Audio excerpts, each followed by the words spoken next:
Warning: this content may be very disturbing to some people. Albert Fish was the kind of man you'd pass on the street without a second thought. Small, frail, and always dressed in plain clothes, he looked like a harmless old man. But behind that unassuming appearance hid a monster whose crimes were so twisted, they continue to terrify people even today. Born in 1870, Fish had a troubled start in life. His father died when he was just 5 years old, and his mother, unable to care for him, sent him to an orphanage.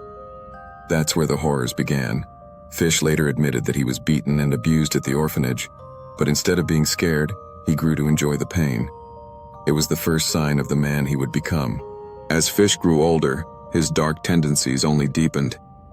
By the time he reached adulthood, he had developed disturbing habits. He would insert needles into his own body for pleasure. Dozens of them, some of which doctors later discovered embedded deep in his pelvis. But it wasn't just self-inflicted pain that fascinated him. He began to crave the suffering of others, particularly children. Fish claimed that God had commanded him to punish and kill children. Whether he truly believed this or used it as an excuse, no one knows. What is certain is that Fish became one of the most sadistic killers in history. Fish roamed cities and towns looking for vulnerable children. He would lure them with candy, toys, or promises of money. His first known victim was Francis McDonnell, a 9-year-old boy who disappeared in Staten Island in 1924. Francis had been playing outside when Fish approached him. The boy's body was later found hanging from a tree. He had been strangled with his own suspenders, but the marks on his body told a darker story. Fish had beaten him savagely, and there was evidence of a brutal assault. During his confession years later, Fish said he had been overcome by what he called his bloodlust.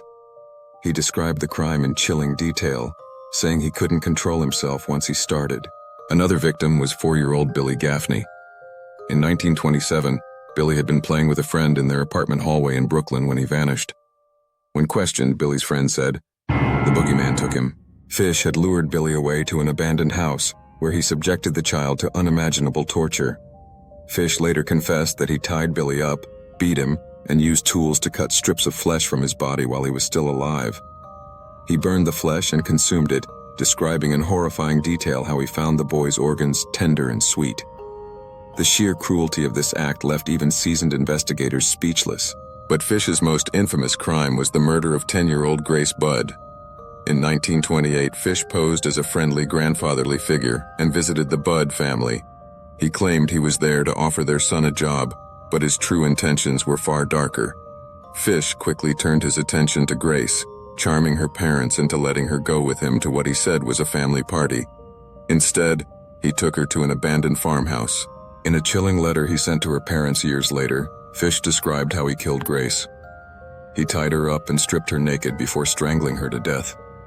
He then mutilated her body, cutting it into pieces and cooking parts of her flesh. Fish wrote that he made a stew from Grace's body, adding onions and carrots, and he took his time eating it over several days. The depravity of his actions and the cold, detailed way he described them in the letter made this crime one of the most infamous in American history.